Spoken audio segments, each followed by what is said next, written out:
And now, The View from Washington, an explanation of U.S. policy. این برنامه به درگذشت و دستاوردهای نلسون ماندلا که شب گذشته در سن 95 سالگی درگذشت اختصاص دارد.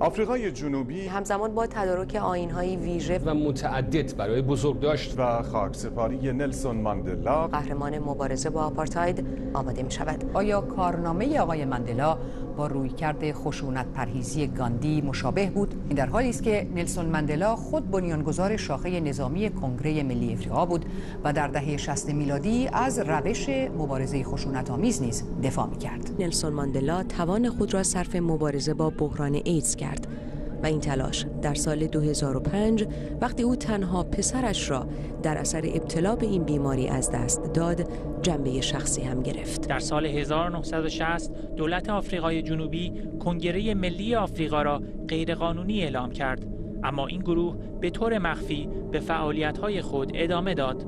آقای ماندلا به سمت رئیس شاخه نظامی این گروه انتخاب شد.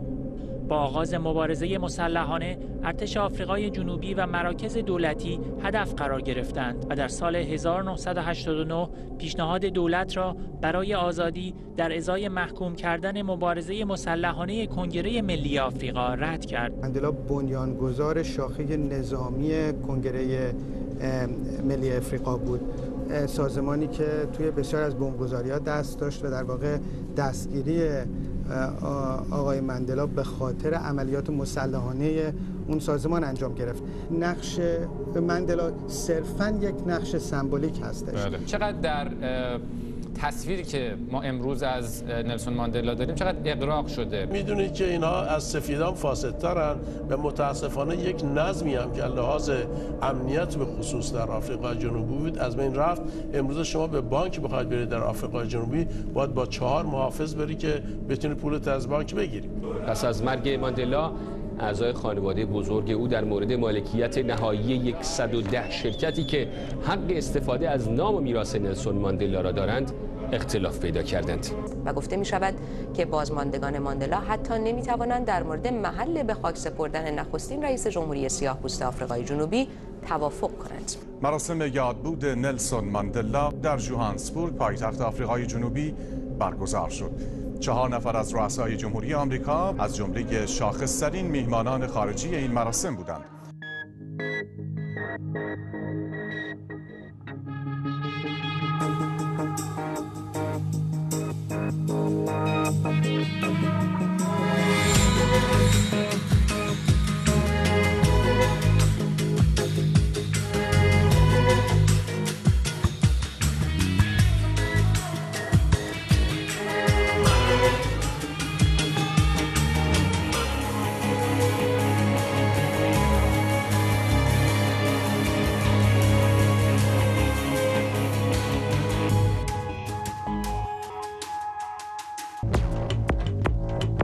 That was The View from Washington, an explanation of U.S. policy.